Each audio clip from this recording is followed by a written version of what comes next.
Hi, I'm Mallory Barnes with the Milk House here in Central Nebraska.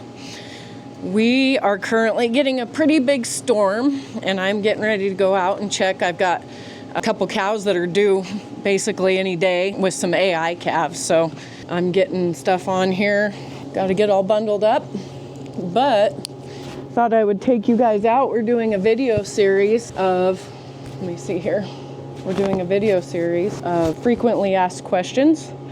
And so I am going to chat with you guys about, I get asked, what do we feed our cows and how do we take care of them? So we're gonna touch base on that.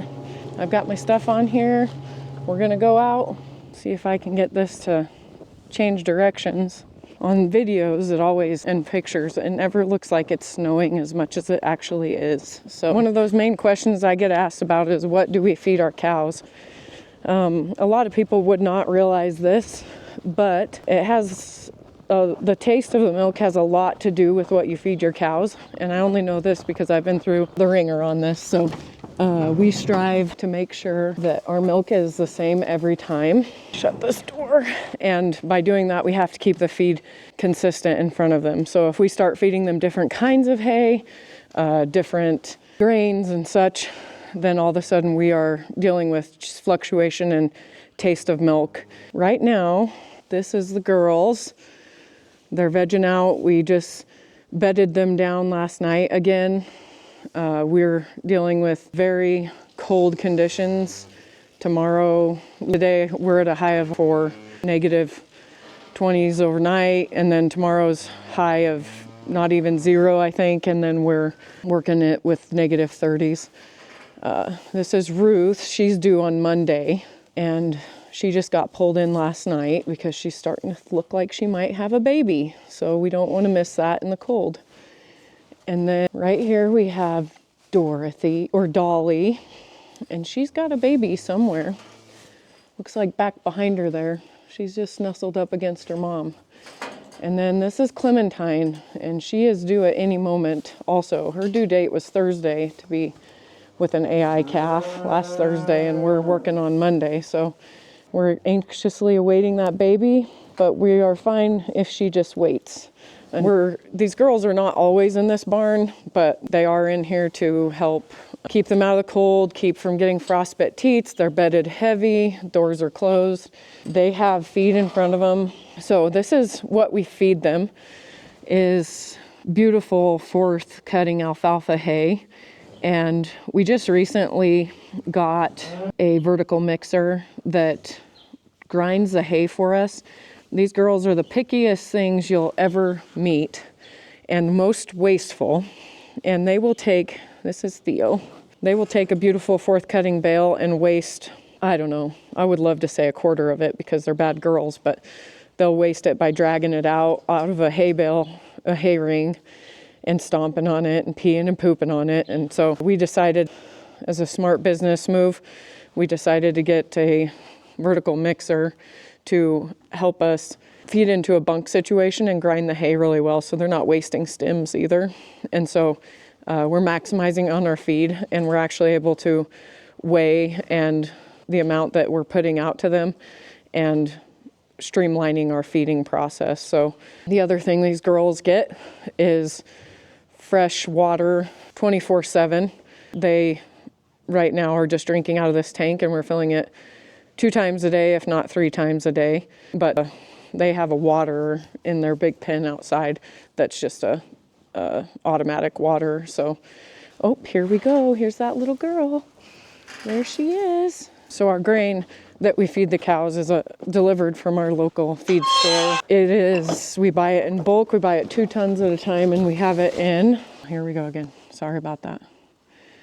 We have it in that bulk bin right there. So the feed guy brings it, puts it in there, and it'll last us, 2 tons will last us about a month right now with the amount of cows that we have. So here is an example of what our grain looks like. So it's cracked corn, some oats in there. You can see those oats, and some distiller pellets. That's that deal right there. And then we put a little bit of molasses in it.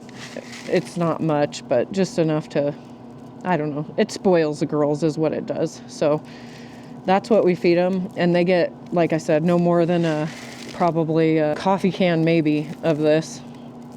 And it keeps them coming in and keeps them happy. And they don't get to eat it the entire time they're in here, but they do get to eat it. And then they are good girls and they stand and wait until they're done being milked to be done. They don't get anxious or mad or stomp or kick or nothing. So, but that's our rundown of what we have as far as our feed and how we treat the girls.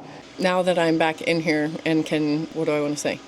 Think a little better because my hands and toes aren't freezing off. I did want to, I started kind of talking out there about how the feed quality and the types of feed will affect the taste of the milk. So in the past, when we would put in a different type of bale that's not good alfalfa hay, we would have a change in the taste of the milk. And not that that's a bad thing, that's just part of it. But to be able to produce, high quality milk that is trustworthy week to week, customers like to have the same taste. So obviously it would be the same good taste. And there has been people who have come to me over the years that said that they got milk at some point from somebody that it tasted wrong or didn't taste right or tasted like a barn or whatever. Well, it's not that their milk was bad, it's just that their cow was on a different type of feed, most likely. That would be my assumption. Oh, we feed our cows the same every day, every week of the year. They are never turned out on grass range because we don't have that available to us. So we had to be able to adapt, and we decided that feeding them a high quality alfalfa hay was what gives it the most sweet, delicious taste from our experience. So that was important to us, so that's what we committed to. And we put up some of our own alfalfa hay, but we also bought really nice fourth cutting dairy quality alfalfa from a local farmer just down the road from us. So most people wouldn't realize that kind of goes into it, and that's a lot of the background things or one of the background things that people don't see day to day. They just see their milk that they're picking up, that they trust, that's good and delicious, and I know they appreciate it for what it is, but there's a lot of little things in the background that work to make sure that these cows are producing the best quality milk, producing as they can, and to make sure that they aren't being overrun, things like that. So I don't know. We're getting a little delirious in the day. I've been milking been up since 4 o'clock this morning, and I've been going all day. So between our cows and the beef cows and things like that. So getting ready to go out and milk again right now. And just wanted to kind of base on that a little bit more than what I was explaining out there and getting distracted by baby calves and pregnant cows and all those things. So we have a lot going on right now. The weather's not great, but it's part of it. It's where we live, Nebraska. It happens everywhere. So we're looking forward to warmer days, that's for sure. So thanks for joining in, and we will see you guys on another video, I'm sure. And if you do want to follow along and see what we have going on at the milk house, then feel free to like and subscribe.